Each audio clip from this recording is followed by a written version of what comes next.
বন্ধুগণ, ইমাম আবু হানিফা রাহমাতুল্লাহ আলাইহি কত বড় বুজুর্গ ছিলেন। কিতাবের মধ্যে লেখে হযরত ইমামুল হামাম ইমামে আজম আবু হানিফা রাহমাতুল্লাহ আলাইহি আল্লাহু আকবার বয়ান করতেছেন আসরের পরে মসজিদের সামনে, কুফার জামে মসজিদের সামনে বয়ান করতেছেন। হঠাৎ থেকে সাইড থেকে একটা বল আইসা মাঝখানে পড়ছে। বলছিলেন বলছিলেন পুলাপানে ফুটবল খেলতেছে, সেখান থেকে একটা বল আইসা ঠিক মাঝখানে পড়ছে। আবু হানিফা বললেন, কিরে এই বলটা কোথায় থেকে আসলো? লু করে বলতেছে, ওই যে বাচ্চারা খেলতেছে না, ওখান থেকে ফুটবল শট দিছে, এটা এখানে আইসা পড়ছে। আবু হানিফা বলে, আসো আসো, এই তোমাদের বলটা তোমরা নিয়ে যাও। এখন ছেলেরা কেউ আসে না, ডরে কেউ ভিতরে ঢুকে না। হে কই তুই যা, হেতে কই তুই যা, ওইতে কই আই যেতেন না তুই যা। কোনো বাচ্চায় আসে না। 22 জনে মিললে বল খেলা, 21 জনে অপারগতা করলো, আমরা কেউ যাইতে পারবো না। অবশেষ একটা ছেলে এসে ঢুকছে, আমার বল আমি নিব, হুজুরে কি আমারে খায়া ফেলবো নি? হুজুরের তো ভয় পাওয়ার কি আছে, যা আমার বল। এ আইসা ভিতরে ঢুকে বল নিয়ে দিছে দৌড়। আবু হানিফা রাহমাতুল্লাহ আলাইহি ওর দিকে তীক্ষ্ণ নজরে তাকিয়ে রইলেন। কতক্ষণ পরে যখন বলটা নিয়ে ছেলেটা চলে গেল, তিনি বলতেছেন, এই ছেলেটা যার সন্তান। আল্লাহু আকবার। এখন তো শ্রোতারা অবাক হয়ে গেছে, হুজুর কেমনে বুঝলেন এই ছেলেটা যার সন্তান? কয় তাহলে বয়ান শেষ করে দিলাম, তোমাদের 2-3 জন একটা তদন্ত কমিটি করে এই ছেলেদের বাবা মা সম্পর্কে খোঁজ করে দেখো, এই ছেলের কোনো বাবার সন্তান তোমরা পাইবা না। যেরকম সুবহানাল্লাহ। 3 জন লোক ইমাম আবু হানিফার এই ভবিষ্যৎবাণীকে চ্যালেঞ্জ করে 3 জন লোক কমিটি গঠন করে বাচ্চাদের পিছনে লেগে গেল। কিতাবের মধ্যে লেখে যায় বাচ্চাদেরকে জিজ্ঞাসা করে, হুলা তোর বাবার নাম কি? রহমত আলী। তোর বাবার নাম কি? আলী আহমদ। তোর বাবার নাম কি? আব্দুল করিম। তোর বাবার নাম কি? আব্দুর রহিম।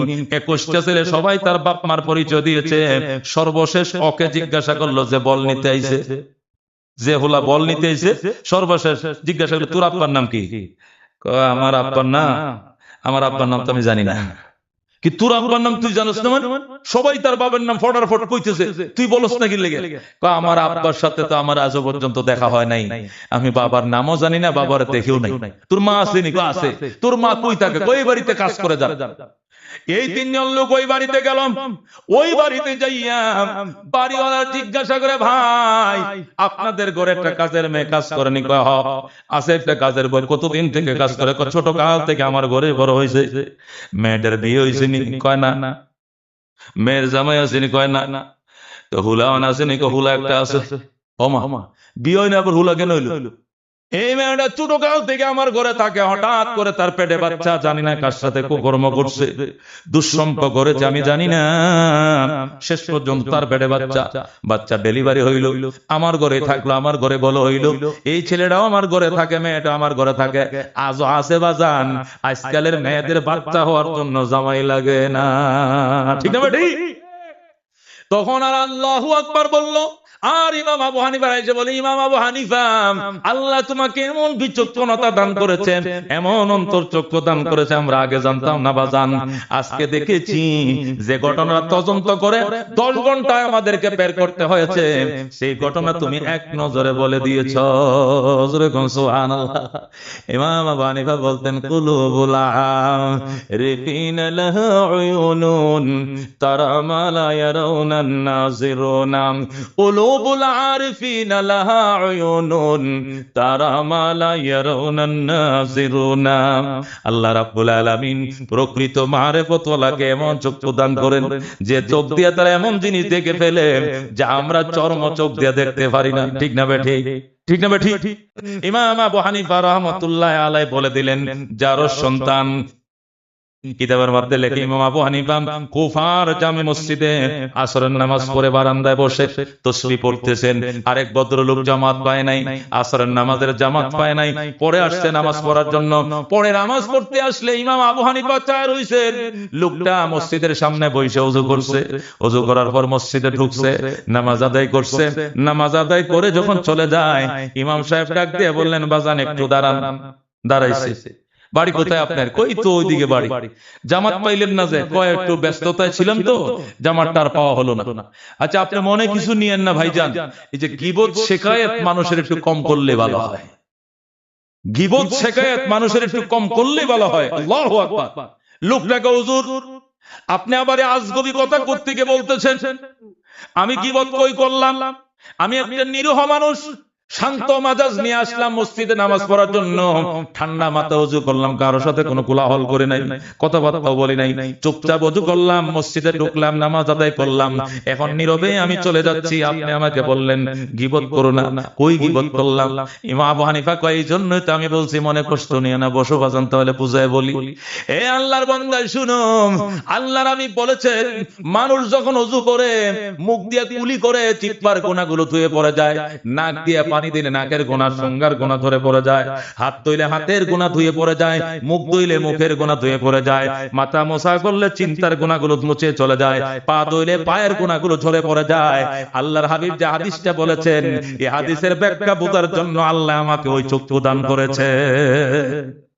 মানুষ যখন ওযু করে ওই সময় যদি আমার ওই চোখের দরজা খোলা থাকে, আমি বলতে পারি তার ওযুর কোন অঙ্গ দিয়া কোন গুনাহগুলো ঝরে পড়তেছে আমি ধরতে পারি। তুমি যখন ওযু করতেছিলে আমি তখন বারান্দায় বসা ছিলাম, তোমার দিকে এক নজরে তাকিয়েছিলাম, আর ওই সময় অন্তরের দরজাটা আমার খোলা ছিল। আমি যখন তীক্ষ্ণ নজর দিয়ে এক নজরে তাকিয়েছিলাম, তখন আমি লক্ষ্য করেছি তোমার ওযুর পানির সাথে বেশি অংশ গীবতের গুনাহে ধুয়ে পড়েছে। এই জন্যই তোমাকে সতর্ক করেছি গীবত কমায় করো। সুবহানাল্লাহ। লোকটা ডাক দেয় হুজুর, এতক্ষণে আমি বুঝেছি আমার মতো গীবত পৃথিবীতে কেউ করে না। সকাল থেকে উঠে সন্ধ্যা পর্যন্ত চেয়ারম্যান বালানাম, মেম্বার বালানাম, আওয়ামী লীগ বালানা, পিএমকিউ বালানা, জাতীয় পার্টি বালানা, জামাত বালানাম, অমুক বালানা, অমুক বালানাম, আজি সাহেব বালানা, মৌলানা সাহেব বালানা, ইমাম সাহেব বালানা, মুয়াজ্জিন সাহেব বালানা, সবাই বালানা, শুধু উনি একলা বালা। আছে কিনা এরকম মানুষ? আছে কিনা এরকম মানুষ? হুজুর আমার আসলে অভ্যাসটা বেশি, মানুষের গীবত করা, মানুষের বদনাম করার স্বভাব বেশি আমার। এই জন্য হুজুর আজকে আসল জায়গায় ধরা খাইছি, একটা ভালো মানুষের কাছে আইসা আমি ধরা খেয়েছি। হুজুর আমাকে তওবা করে দেন, আমি আপনার হাতে হাত মিলে তওবা করতে চাই, বাকি জীবনে কোনোদিন আমি গীবত করব না বলে আমি সংকল্পবদ্ধ হইলাম। যেরকম সুবহানাল্লাহ। এ বন্ধু, এরে কই ইমাম আবু হানিফা, এরে বলে ইমাম আবু হানিফা রাহমাতুল্লিল আলামিন সাল্লাল্লাহু আলাইহি ওয়াসাল্লামের রওজা মোবারকে গেলেন কে? ইমাম আবু হানিফা। প্রায় প্রতি বছরেই 2-1 বছর পরে পরে হজে যাইতেন, উমরা যাইতেন। কিতাবের মধ্যে লেখে আল্লাহ রাব্বুল আলামিনকে ইমাম আবু হানিফা 100 বার খাবের মধ্যে দেখেছে। কয়শো বার? 100 বার আল্লাহকে স্বপ্ন দেখেছেন। যেরকম সুবহানাল্লাহ। কি মনে করছেন কি জিনিস? যদি বলেন হুজুর মুসা আলাইহিস সালাম আল্লাহরে দেখতে পারলো না, আর ইমাম আবু হানিফা আল্লাহরে কেমনে দেখলো? প্রশ্ন হইতে পারে কিনা? আরে মুসা আলাইহিস সালাম আল্লাহরে দেখতে পারলো না, এটা তো সজাকে পাহাড়ে দুনিয়াতে, আর আবু হানিফা তো সজাগ দেখেন নাই, ঘুমের মধ্যে স্বপ্নের মধ্যে আল্লাহকে দেখেছেন, তার সাথে কথা বলেছেন। যেরকম সুবহানাল্লাহ। আল্লাহর হাবিবের তো প্রায় দেখতেন তিনি বলতেন যে কোনো মাসালার সমস্যায় যখন পড়ে যাইতাম, 2 হাদিসের সংঘাত যখন লেগে যাইত, এটা ইমাম আবু হানিফা এখানে ইমাম মালিক পর্যন্ত বলতেন, আমি রওজার কিনারে জানালার পাশে মাথাটা একটু রওজার দিকে ফিরিয়ে দিতাম, মাথার মাথায় রুমাল দিয়া চোখটা বন্ধ করে দুরূদ শরীফ পড়তে থাকতাম, আর বলতাম রাসূল গো এই হাদিসে ওই হাদিসের সংঘাত সমাধান কি বুঝি না জানায়া দেন। রওজার থেকে কথা আসতো এই হাদিসের এই ব্যাখ্যা, এই হাদিসের এই ব্যাখ্যা, এইভাবে উলামায়ে কেরাম মুস্তাহিদে দেয়াজাম হাদিসের সংঘাতের সমাধান খুঁজে বের করতেন। যেরকম সুবহানাল্লাহ। বন্ধুগণ, ইমাম আবু হানিফা রাহমাতুল্লাহ আলাইহি রওজা জিয়ারতে গেলেন, 3 দিন পর্যন্ত মদিনায় ছিলেন। 3 দিন 5 ওয়াক্ত নামাজ তাকবীরুল্লাহর সাথে রওজা মুবারকের মসজিদে নববীতে পড়তেন। রওজা মুবারকের মসজিদে নববীতে 5 ওয়াক্ত নামাজ তাকবীরুল্লাহর সাথে পড়তেন। নামাজের পরে পরে রওজায় সালাম দিতেন। এরপরে মদিনার গলিতে রাসূল গো বলে হযরত ইমাম আবু হানিফা কান্নাকাটি করতেন, পাগলের মতো ঘুরতেন। 4র্থ দিন যখন চলে আসবেন, সকাল বেলায় গেছেন রওজা জিয়ারতে, যা দেখেন মসজিদে নববীতে হাজার হাজার ছাত্রদেরকে ইমাম মালিক রাহমাতুল্লাহ আলাইহি পড়াইতেছেন। যেরকম সুবহানাল্লাহ। ইমাম মালিক রাহমাতুল্লাহ আলাইহি এটা মুয়াত্তা মালিক নামক একটা কিতাব লিখেছিলেন, যে কিতাবটাকে সামনে রেখেই ইমাম বুখারী শরীফ লিখেছেন, ইমাম মুসলিম লিখেছেন, যেটাকে উম্মুস সহিহান বলা হয়। এটা ইমাম মালিক রাহমাতুল্লাহ লেখার কিতাব। যেরকম সুবহানাল্লাহ। ইমাম মালিক রাহমাতুল্লাহ আলাইহি হাদিস পড়াইতেন মসজিদে নববীতে বইসা, আল্লাহর হাবিবের রওজার কিনারে বসতেন, গদির মধ্যে আর ছাত্ররা দামি কার্পেটের মধ্যে গালিচার মধ্যে বসতো আতর লোবান সুগন্ধি ছড়াইয়া শাহী তরজ দিতেন ইমাম মালিক রাহমাতুল্লাহ আলাইহি। ইমাম আবু হানিফা এই কথা শুনছেন, মসজিদে নববীতে বসে ইমাম মালিককে পড়ায়। এই জন্য ইমাম আবু হানিফার টক ছিল, আল্লাহর হাবিবের দেশে 3 দিন থাকার কথা ছিল, থেকে ফেলেছি, এখন চলে যাব।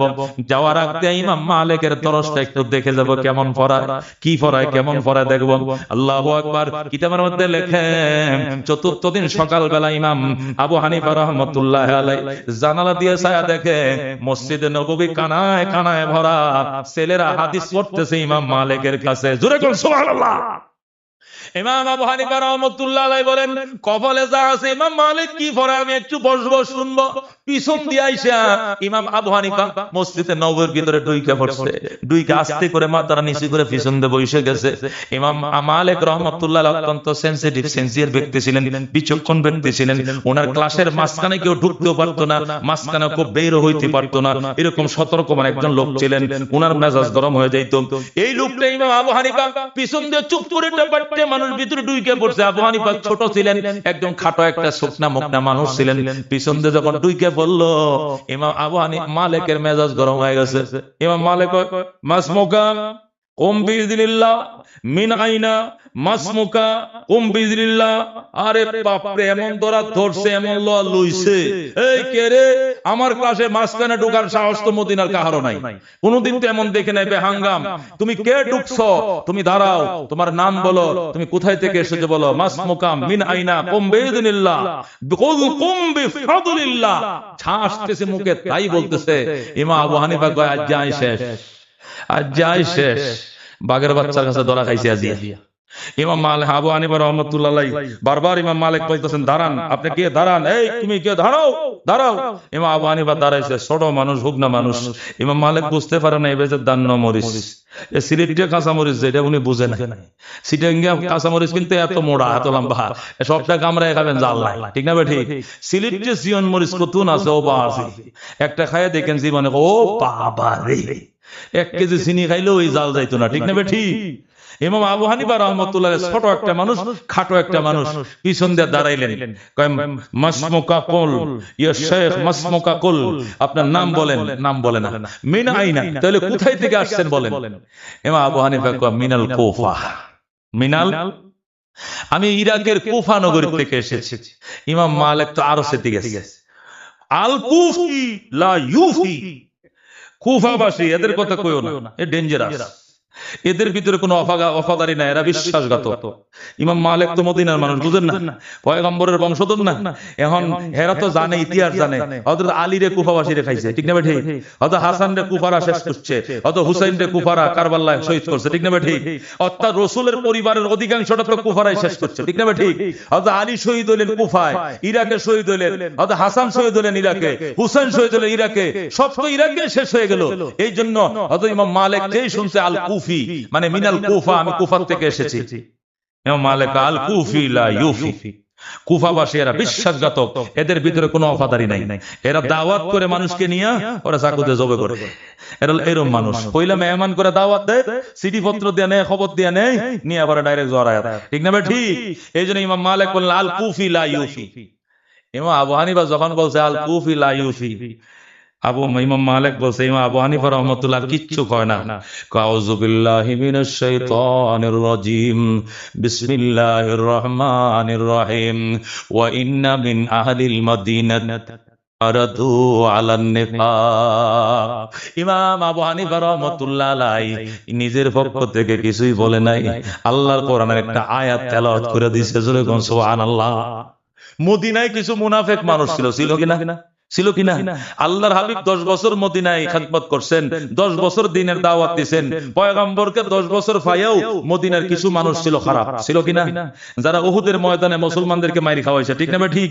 বদরের মধ্যে পলাইছে, উহুদ থেকে পলাইছে, বিভিন্ন মদিনার গোপন সংবাদ মক্কার কাফেরদের কাছে পৌঁছায় দিয়েছে, ঠিক না? ঠিক। এই মুনাফিকদের সম্পর্কে আল্লাহ তাআলা এই আয়াতটা নাযিল করেছেন।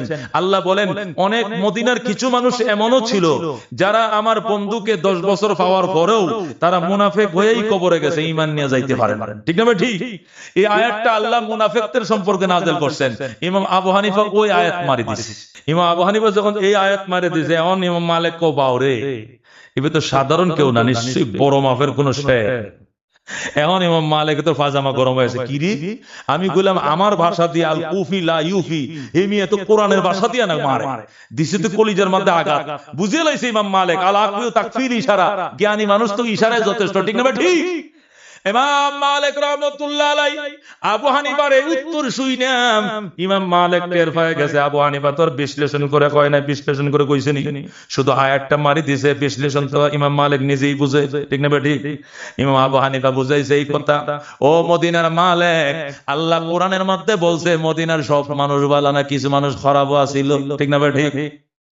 মদিনার কিছু মানুষ মুনাফেক ছিল, 90% মানুষ ভালো ছিল, 10% মুনাফেক ছিল, কবরে নেফাক নিয়ে তারা গেছে।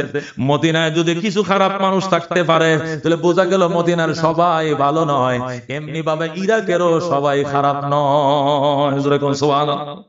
মদিনার যেরকম সবাই ভালো নয়, ইরাকেরও আবার সবাই খারাপ নয়, কিছু ভালো মানুষ ইরাকও আছে, যেরকম কিছু খারাপ মানুষ মদিনায় আছে, ঠিক না? ঠিক।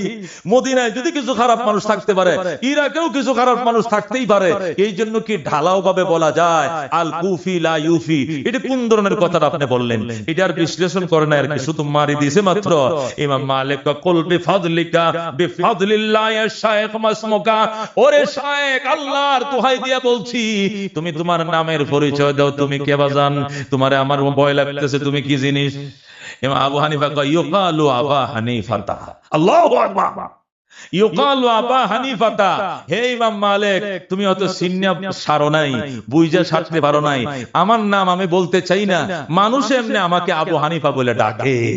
সুবহানাল্লাহ। যেই বলছে ইউকালু আবা হানিফাতা, লোকেরা আমাকে আবু হানিফা কয়ে ডাকে, এই আল্লাহু আকবার।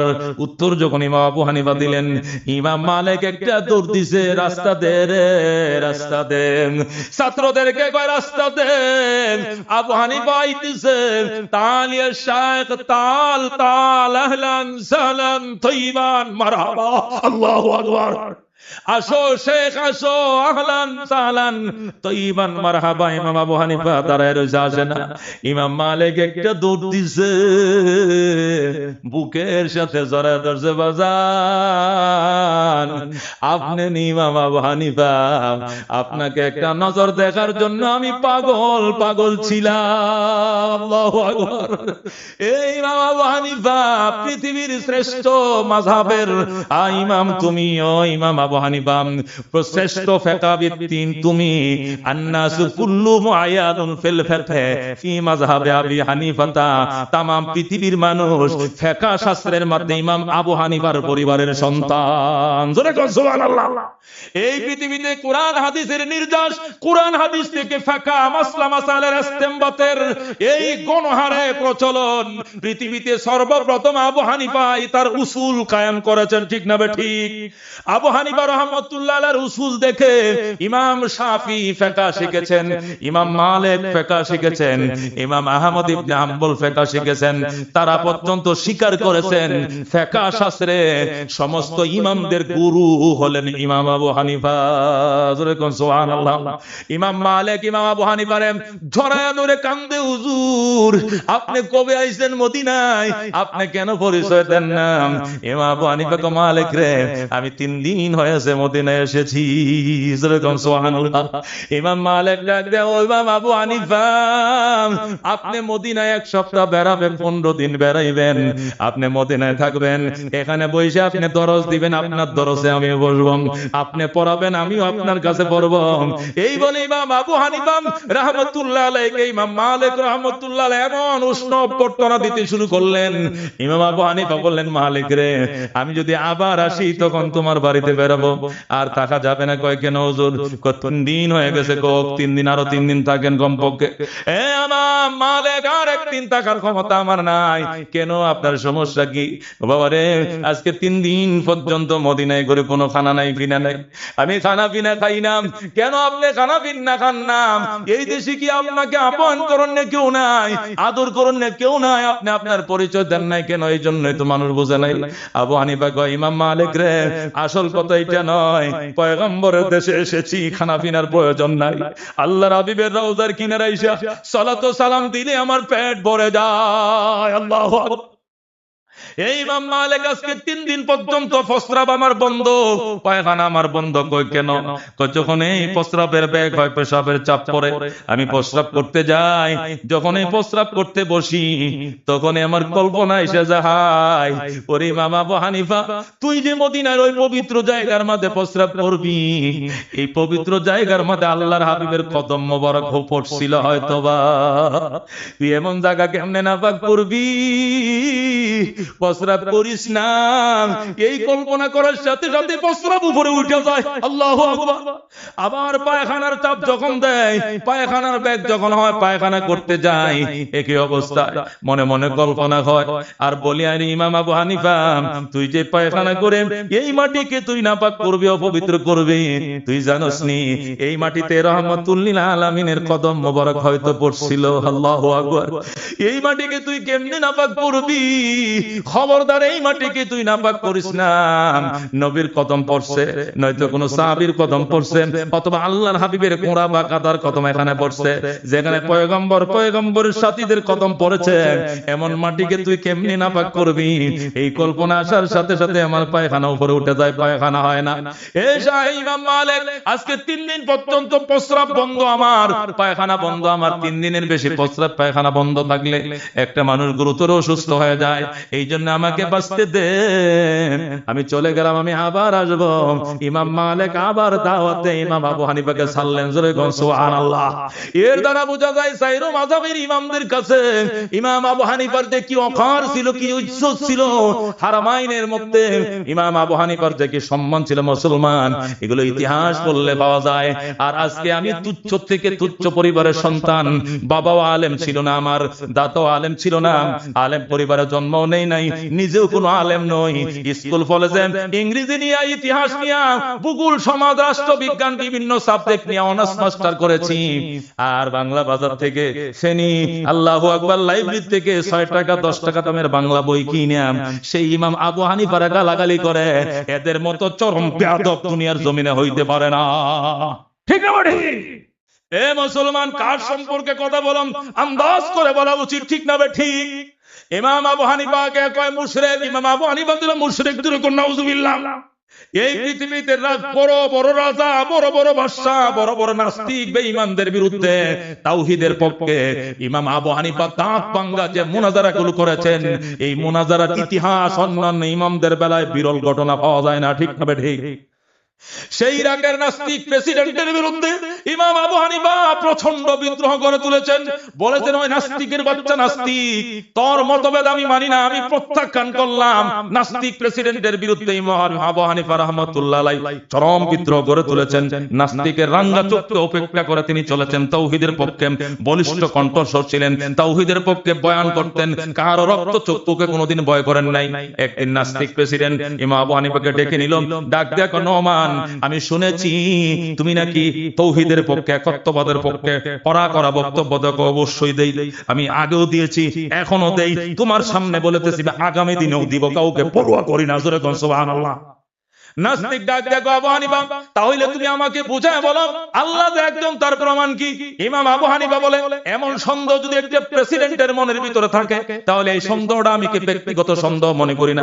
এই সন্দেহটা, এই সমস্যাটা ব্যক্তিগত সমস্যা নয়, এই সমস্যাটা একটা আন্তর্জাতিক মানের সমস্যা। কারণ প্রেসিডেন্টের ভিতরে যেহেতু গোলযোগ ঢুকছে, এই গোলযোগটা আন্তর্জাতিক গোলযোগ, এটাকে আন্তর্জাতিক সমাধানের মাধ্যমে সমাধান করতে হবে। তাহলে কি করবা? আমি সকল প্রশ্নের উত্তর দিব, তাওহীদের পক্ষে যত দলিলের প্রয়োজন, ধাপ ভাঙ্গা দলিল আমি পেশ করব, কিন্তু একা একা নয়। দেশের জনগণকে একত্রিত করেন, সুশীল সমাজের মানুষকে একত্রিত করেন, বিজ্ঞজনকে আনেন, বিচারক মণ্ডলী আনেন, এবং আইন শৃঙ্খলা বাহিনীর সদস্যদেরকে উপস্থিত করেন। হাজার হাজার লাখো লাখো জনতা থাকবে, আস্তিকও থাকবে, নাস্তিকও থাকবে। সেখানে আপনি প্রশ্ন করবেন ইমাম আবু হানিফা, আল্লাহর উপরে ভরসা করে বলি, সেই দিন আমি সকল প্রশ্নের ধাপ ভাঙ্গা জবাব দিয়ে যাবো। জোরে কোন সুবহানাল্লাহ। বন্ধুগণ, ইরাকে বিশাল বড় সমাবেশের মধ্যে আগেই ফাইনাল করা হয়েছে সবকিছু। শুরু হবে বিকাল 1টা থেকে, বক্তব্য শুরু হবে বিকাল 1টা থেকে। আল্লাহু আকবার। 12:30টায় তারা তো ওই সময় নামাজটা 1:45 থেকে নামাজ পড়ে নিত। 1টা থেকে শুরু হয়ে যায় বক্তব্য। আমি বলেন ঠিক আছে, 1টায় হাজির হব। আপনি হাজির হয়েন। প্রেসিডেন্ট বিরাট বড় মাঠের মধ্যে স্টেজ করে বিচারক মণ্ডলী উপস্থিত করেছেন, সুশীল সমাজের লোকজন রেখেছেন, বিজ্ঞজনকে রেখেছেন, আইন শৃঙ্খলা বাহিনীর সদস্যদের রেখেছেন। প্রেসিডেন্টের জন্য বিরাট শাহী সিংহাসনের ব্যবস্থা করা হলো, সেখানেও রেখেছেন। সব ব্যবস্থা করে 1টার দিকে সবাই উপস্থিত হয়ে গেল। মুসলমানও আসছেন, নাস্তিক মুশরিকেরা উপস্থিত হয়েছে, প্রেসিডেন্ট উপস্থিত হয়েছে। বেলা 1টা বেজে গেল, কিন্তু আবু হানিফার খবর নাই। বাদশা আসনে বসে, এই মুসলমান কারা কারা আছো শুনছো? তোমাদের ইমাম আবু হানিফা সে তাওহীদের পক্ষে বলিষ্ঠ ভূমিকা রাখবে বলে আমাকে অঙ্গীকার করেছিল, এই জন্য আমি বিশাল আয়োজন করেছি। কিন্তু তোমাদের ইমাম অঙ্গীকার রক্ষা করে নাই, টাইম মতো উপস্থিত হয় নাই, কথা অঙ্গীকার ভঙ্গ করেছে, কথার খেলাপ করেছে। এর সাথে কোনো মুনাজারা নাই, পরে আসলে ওনার সাথে কোনো কথা হবে না। মুসলমান তো শুধু ইন্না লিল্লাহ পড়তে সর্বনাশ। আজকে ইমানদারদের মাথা নিচু হয়ে গেল। আবু হানিফা কথা দিয়ে আসলো না কেন? আমরা তো বিশ্বাস করি আবু হানিফার এক দাঁতের সাথে প্রেসিডেন্ট কোনদিন কুলিয়ে উঠতে পারতো না। আমরাও সার্বিক সহযোগিতা করতাম, কিন্তু কেন ইমাম আবু হানিফা আসলো না? হায়রে আফসোস রাখার জায়গা নাই। মুসলমান হতাশ হয়ে গেল, মুসলমান বারাক্রান্ত হইল, দুঃখিত হইল, ব্যথিত হইল। ইতিমধ্যেই দেখা যায় বেলা 2টা বাজতে না বাজতেই ইমাম আবু হানিফা আসসালামু আলাইকুম ওয়া রাহমাতুল্লাহ বলে স্টেজের মধ্যে দাঁড়িয়ে পড়েছে। জোরে কোন সুবহানাল্লাহ। প্রেসিডেন্ট ডাক দিয়ে কয়, যাও মিয়া, তোমার সাথে কোনো কথা নাই। তোমার সাথে প্রথমেই তুমি অঙ্গীকার ভঙ্গ করেছো, যে প্রথমে ওয়াদা ভঙ্গ করে তার সাথে কোনো কথা নাই। কি অঙ্গীকার ভঙ্গ করলাম? তুমি তো বলেছিলে 1টায় হাজির হইবা, কেন তুমি এখন বিলা 2টা বাজে আসলা? ইমাম আবু হানিফা কয়, রাস্তাঘাটের ব্যাপার, আমি তো 1টায় পৌঁছার জন্য রওনা করেছিলাম। আমার বাড়ির থেকে আসতে যে বিরাট বড় নদী পড়ে, নদীতে কোনো খাওয়া নাই, নদীতে কোনো ফেরি নাই, নদীতে কোনো নৌকা নাই, আমি হাজির হব কি করে? সুবহানাল্লাহ। শ্রোতা বন্ধুরা কয়, না ঠিক আছে, রাস্তাঘাটের সমস্যা হইতে পারে, গাড়ি ঘোড়ার সমস্যা 15 মিনিট আগেও হইতে পারে, পরেও হইতে পারে। যদি জাম লাগা যায় রোডের মধ্যে, ঢাকা থেকে 4 ঘন্টা আসা যায়, সময় ঢাকা থেকে ফেনী আসলে 8 ঘন্টাও লাগে, ঠিক না ঠিক? সময় 12 ঘন্টাও লাগে, ঠিক না ঠিক? আজকে আমি বিকাল 4টায় রওনা করে রাত 8টায় চলে আসছি, 4 ঘন্টা চলে আসছি। কোনদিন আমি উলামাদের আসতে দেখা যায় রাত 10টা বাজে, 9:30 বাজে, মানুষ অস্থির হয়ে যায় ফোন করতে করতে, ঠিক না ঠিক? তো ঝামেলা তো থাকতে পারে। লোকজন বলতেছে, না প্রেসিডেন্ট সাহেব, যেহেতু নদীর ওপারে ওনার বাড়ি, সুতরাং নদী পারাপারে খাওয়া ছিল না দুপুর বেলায়, খাওয়ার মাঝে খেতে গিয়েছিল, হয়তোবা নদীতে নৌকা ছিল না, তাহলে উনি পার হবে কি করে? বিশাল নদী। সুতরাং ওনার কথা শুনে যুক্তিসঙ্গত কারণ দেখাইতে পারলে ওনাকে আমরা ক্ষমা সুন্দর দৃষ্টিতে দেখবো। ইমাম আবু হানিফা রাহমাতুল্লাহ বলেন, মাননীয় প্রেসিডেন্ট এবং সুধী সমাজ এবং সুপ্রিয় শ্রোতা বন্ধুরা, আমার একটি কথা শুনুন। প্রেসিডেন্টের কাছে অঙ্গীকারবদ্ধ ছিলাম বেলা 1টা বাজে উপস্থিত হব, সেই মোতাবেক টাইম নিয়ে আমি রওনা করেছিলাম। কিন্তু আফসোস, নদীর পারে এসে দেখি কোনো নৌকা নাই, নৌকার কোনো মাঝি নেই, কোনো নৌকাও নাই। সুতরাং আমি কিভাবে আসলাম 1 ঘন্টা লেট করে, সেটি শুনবেন। প্রেসিডেন্ট অবশ্যই শুনবো এবং বলতে হবে তোমাকে, যুক্তিসঙ্গত কারণ দেখাইতে হবে, নতুবা তোমার সঙ্গে আমার মনোজার হবে না। আমি নাস্তিকে থাকবো আর তুমি তাওহীদ নিয়ে গুরু গাজা, আমার কোনো আপত্তি নেই। জোরে কোন নাউজুবিল্লাহ। এমন বলা যখন শুরু করলো, তখন ইমাম আবু হানিফা রাহমাতুল্লাহ বলল, আমি নদীর ঘাটে দাঁড়িয়ে রইলাম, নৌকা নাই। কিছুক্ষণ পরে দেখলাম নদীর ঘাটে বিশাল একটি গাছ ছিল, গাছটি অটোমেটিক তক্তা হয়ে গেল। গাছগুলো কোনো মিস্ত্রি লাগে না, করাত লাগে নাই, অটোমেটিক পাট হয়ে তক্তা হয়ে গেছে। যেই তক্তা হয়ে গেল, তক্তাগুলো আবার দেখলাম এক তক্তার সাথে আরেক তক্তা অটোমেটিক জোড়া লেগে গেছে, কোনো মিস্ত্রির প্রয়োজন নাই, জোড়া লেগে অটোমেটিক নৌকা হয়ে গেল। যখন নৌকা হয়ে গেল, নৌকার মধ্যে আমাকে ডাকতেছে, আসেন ইমাম আবু হানিফা আসেন, কিন্তু কোনো মাঝি নাই। আমি নৌকায় চড়ে বসলাম, লগি নাই, বৈঠা নাই, নৌকা অটোমেটিক একাই আমাকে পার করে দিল। এরপরে আমি এই পারে আসলাম, আইসা পরে ওখান থেকে হেঁটে হেঁটে আমাকে স্টেজ পর্যন্ত পৌঁছতে 1 ঘন্টা সময় দেরি হয়েছে। প্রেসিডেন্ট কয়, শুনছো কত বড় ভাগল, গাছ নাকি মিস্ত্রি ছাড়াই তক্তা হয়। এই পাগলের সাথে মোনাজারা নাই। 2 নম্বর, মেজাইয়ের পরে তক্তা নাকি আবার মিস্ত্রি ছাড়া এমনি লোহা ছাড়া, হাতুর ছাড়া, বাডাল ছাড়া জোড়াল হয়, আরেক পাগলামি। 3 নম্বর, নৌকা কি কোনোদিন মাঝি ছাড়া চলে? নৌকা কি কোনোদিন লগি বইটা ছাড়া চলে? নৌকা নাকি লগি বইটা ছাড়াই, মাঝি ছাড়াই তাকে পার করছে। প্রিয় তৌহিদি জনতা, এই যদি বাদশার প্রশ্ন হয়ে থাকে, নৌকা মাঝি ছাড়া চলে না, গাছ মিস্ত্রি ছাড়া জোড়া লাগেও না, জোড়া ছুটেও না, এই যদি হয়, এই আপনাদের প্রেসিডেন্টের বিশ্বাস, ছোট্ট একটি নৌকা চালাইতে যদি মাঝি লাগেন, তাহলে আসমান চালানোর জন্য মাঝি আছেন, জমিন চালানোর চালক আছেন, চন্দ্র সূর্য চালানোর মেকার আছে, আমাকে যিনি চালাচ্ছেন তার মেকার আছেন, আসমান জমিন চালানোর মেকার আছে, সেই মহান মেকার ইঞ্জিনিয়ার হলেন আমার আল্লাহ। জোরে বল সুবহানাল্লাহ, আল্লাহু আকবার। ইমাম আবু হানিফা রাহমাতুল্লাহ আলাইহি এত সুন্দর করে তাওহীদকে উপস্থাপন করলেন। একদিক দিয়ে বেঈমানের জবাব দিলেন, রাস্তায় আসার ওজর খাই পেশ করলেন, আরেক দিক দিয়ে তাওহীদের বিরাট দলিল হয়ে যায়। যেরকম সুবহানাল্লাহ। হযরত ইমাম আবু হানিফা রাহমাতুল্লাহ আলাইহি এত সুন্দর করে তার আশার উযর খাই পেশ করলেন। একদিকে যুক্তিসঙ্গত উযর খাই হয়ে গেল, দুই নম্বরে তাওহীদের জন্য বলিষ্ঠ দলিল হয়ে গেল। জোরে কোন সুবহানাল্লাহ। সাথে সাথে প্রেসিডেন্টকে এলাকাবাসী ডাক দিয়া কয়, ও প্রেসিডেন্ট, আমাদেরকে যাদেরকে সুশীল সমাজের বিচারক মণ্ডলী আজকে নিয়োগ করেছেন, যারা আজকে বিতর্ক অনুষ্ঠানের বিচারক মণ্ডলী, আমাদের বিচারেই সাব্যস্ত হয়েছে ইমাম আবু হানিফার দলিলের দ্বারায় আপনি এবং আপনার আপত্তির দ্বারা বোঝা যায় আসমান জমিনের একজন মালিক থাকা লাগবে। গাছ কাটার জন্য যেরকম মিস্ত্রি লাগে, গাছে চূড়া লাগাইলে যেরকম মিস্ত্রি লাগে, নৌকা চালাইলে যেরকম চালক লাগে, পৃথিবী চালানোর জন্য তো চালক আছে, সেই চালক একজন থাকতেই হবে। উনি তো সেই চালকের পক্ষেই কথা বলছেন, সুতরাং পৃথিবীর জন্য চালক আছে, সেই চালক হইল আল্লাহ। সুতরাং আবু হানিফা আল্লাহর পক্ষে কথা বলেছেন, চালকের পক্ষে কথা বলেছেন, মহান সৃষ্টিকর্তার পক্ষে কথা বলেছেন। আমাদের ক্ষুদ্র বিচারে, ক্ষুদ্র বিশ্লেষণে প্রমাণিত হয়েছে আজকের বহসে ইমাম আবু হানিফা বিজয় লাভ করেছেন, আপনি নির্মমভাবে পরাজিত হয়েছেন। জোরে কোন সুবহানাল্লাহ। এ বন্ধু, যে ইমাম আবু হানিফা জীবনে ফাঁসির কাস্টে ঝুলতে রাজি হইলেন, বিষ খাইতে পর্যন্ত দুশমনের বিষের পিয়ালা মাথায় নিলেন, তারপরেও ও বন্ধু শিরিকের বোঝা মাথায় নেন নাই, ও বন্ধু কুসংস্কারের বোঝা মাথায় নেন নাই, অন্যের উপরে জুলুম করা লাগবে এমন কোন দায়িত্ব নিতে রাজি হন নাই। প্রয়োজনে শাহাদত বরণ করব, তারপরেও বেদাতের সাথে আপোষ করব না, কুসংস্কারের সাথে আপোষ করব না, এমন ব্যক্তিকে নিয়ে যদি আপত্তিকর কথা বলি, আল্লাহু আকবার, আল্লাহর গায়ে কোনোদিন সহ্য হবে না। ঠিক না বেটি? প্রিয় শ্রোতা, প্রতি রাতে ঘুমানোর সময়, দিনের শুরুতে, কাজের ফাঁকে কিংবা অবসরে সেরা সাউন্ডের সেরা অডিও ইসলামিক লেকচার, ওয়াজ মাহফিল শুনতে ইসলামিক লাইফ অডিও চ্যানেলটি সাবস্ক্রাইব করে বেল আইকনটি প্রেস করে আমাদের সাথেই থাকুন। আর শেয়ার করুন আপনার কাছের মানুষদের সাথে। ভালো থাকুন, সুস্থ থাকুন। আসসালামু আলাইকুম।